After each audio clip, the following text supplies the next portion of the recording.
ने बनाया सप्तऋषि मंडल, पीएम मोदी करेंगे 30 रैलियां। बिहार विधानसभा चुनावों में जीत के लिए भारतीय जनता पार्टी ने राज्य की सभी 243 विधानसभा सीटों के सभी बूथों पर सप्तऋषि मंडल तैयार किया है, ताकि पार्टी हर एक बूथ पर अपनी मजबूत पकड़ स्थापित कर सके।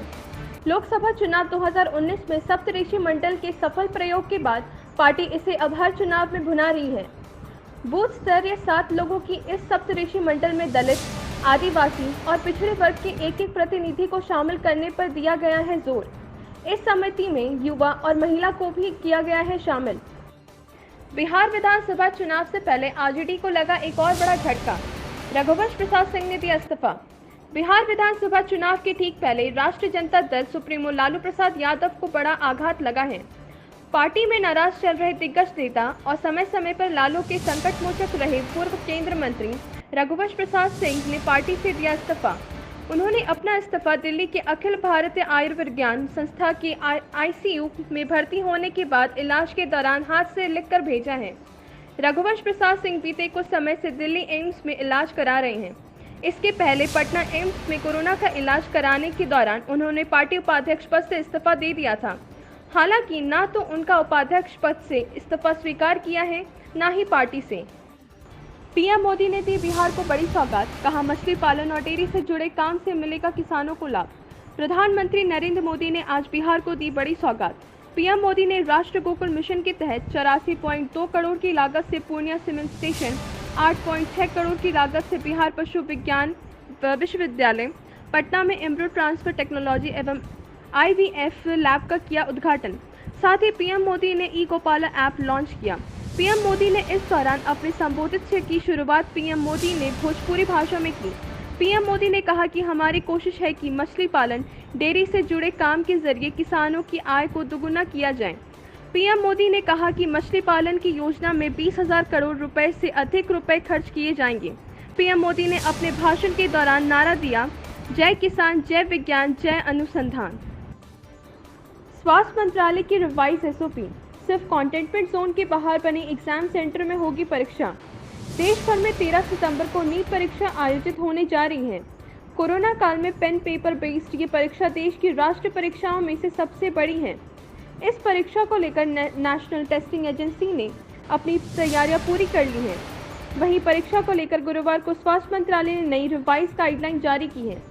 स्वास्थ्य मंत्रालय के इस रिवाइज एसओपी के अनुसार अब उन्हीं परीक्षा केंद्रों पर परीक्षा कराने की अनुमति है जो कंटेनमेंट जोन से बाहर है।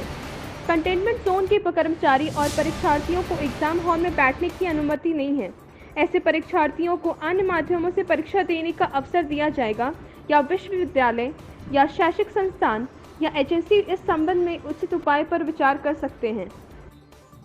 5 राफेल 17 गोल्डन एरो स्क्वाड्रन का हिस्सा बने।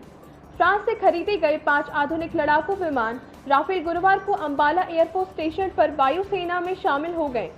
वे 17 गोल्डन एरो स्क्वाड्रन के हिस्सा बन गए। इससे पहले रक्षा मंत्री राजनाथ सिंह और फ्रांस की डिफेंस मिनिस्टर फ्लोरेंस पार्ले की मौजूदगी में सर्वधर्म यानी हिंदू, मुस्लिम, सिख और ईसाई धर्म के अनुसार पूजा हुई है।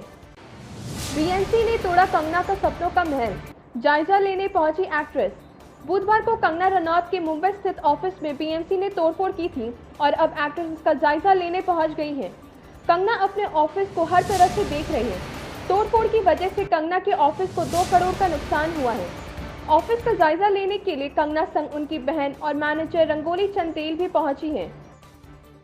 एलएसी पर तनाव, चीनी विदेश मंत्री से एस जयशंकर ने की मुलाकात। भारतीय विदेश मंत्री एस जयशंकर विदेश मंत्रियों की बैठक में हिस्सा लेने के लिए 4 दिवसीय मॉस्को यात्रा पर हैं। चीन के विदेश मंत्रालय ने बुधवार को कहा कि रूस, भारत और चीन के विदेश मंत्री मॉस्को में मुलाकात करेंगे। इस दौरान विदेश मंत्री एस जयशंकर और चीन के विदेश मंत्री वांग यी आज 3 बार एक दूसरे से मिलेंगे। दोनों देशों के विदेश मंत्रियों की ये मुलाकात तब हो रही जब पूर्वी लद्दाख में एलएसी पर भारत और चीन के बीच तनाव की स्थिति है। मोदी सरकार ने लॉन्च की डोरस्टेप बैंकिंग सर्विस, अब घर पर ही मिलेगी बैंक की सुविधा। आम आदमी तक बैंकों की पहुंच बनाने के लिए केंद्रीय वित्त मंत्री निर्मला सीतारमण ने बीते बुधवार को डोरस्टेप बैंकिंग सर्विस की शुरुआत की। डोरस्टेप बैंकिंग सेवा से लोगों को घर बैठे बैंक की मिल सकेगी सभी सुविधाएं। इसके जरिए आप घर बैठे ही पैसे जमा करना, पैसे निकालना, चेक जमा करना समेत अनेक काम आसानी से कर सकते हैं। हालांकि इस सुविधा का लाभ लेने के लिए ग्राहकों को देना होगा मामूली चार्ज। फिलहाल सरकारी बैंकों की डोर स्टेप बैंकिंग सेवा को शुरू किया गया है। युवी ने पीसीए के अनुरोध पर संन्यास से वापसी करने का किया है फैसला। युवराज की मां शबनम सिंह ने कहा, यूवी में खेल के प्रति जुनून बरकरार। वर्ल्ड कप विजेता पूर्व भारत का हफरमौला क्रिकेटर युवराज सिंह ने पंजाब क्रिकेट संघ के अनुरोध पर संन्यास की वापसी करने का फैसला किया है। विश्व कप 2011 के प्लेयर ऑफ द टूर्नामेंट रहे युवराज ने पिछले साल जून में क्रिकेट के सभी प्रारूपों से संन्यास लेने की घोषणा की थी। पीसीए सचिव पुनीत बाली पहले व्यक्ति थे जिन्होंने 38 साल के युवराज से पंजाब क्रिकेट के फायदे के लिए संन्यास से वापसी करने की पेशकश की थी। क्रिक पर से युवराज ने कहा, शुरू में मैं इस पेशकश को स्वीकार करने के बारे में निश्चित नहीं था। उन्होंने कहा, मैं घरेलू क्रिकेट खोलना बंद कर चुका था। हालांकि मैं दुनिया भर में अन्य घरेलू फ्रेंचाइजी लीग में खोलना जारी रखना चाहता था अगर मुझे बीसीसीआई से अनुमति मिली जाती। वित्त वर्ष 2020-21 में 9% पर रह सकती है भारत की विकास दर, रेटिंग एजेंसी क्रिसिल का अनुमान। रेटिंग एजेंसी क्रिसिल ने गुरुवार को कहा कि वित्त वर्ष 2020-21 में भारत की इकोनॉमी में 9% तक का संकुचन देखने को मिल सकता है। एजेंसी ने कहा कि इसके पीछे की वजह है यह देश में कोरोना वायरस संक्रमण अब तक अपने चरम पर नहीं पहुंचा है और सरकार सीधे तौर पर पर्याप्त राजकोषीय समर्थन नहीं उपलब्ध करा रही है। क्रिसिल ने मई में अर्थव्यवस्था में 5% की संकुचन का अनुमान जाहिर किया था।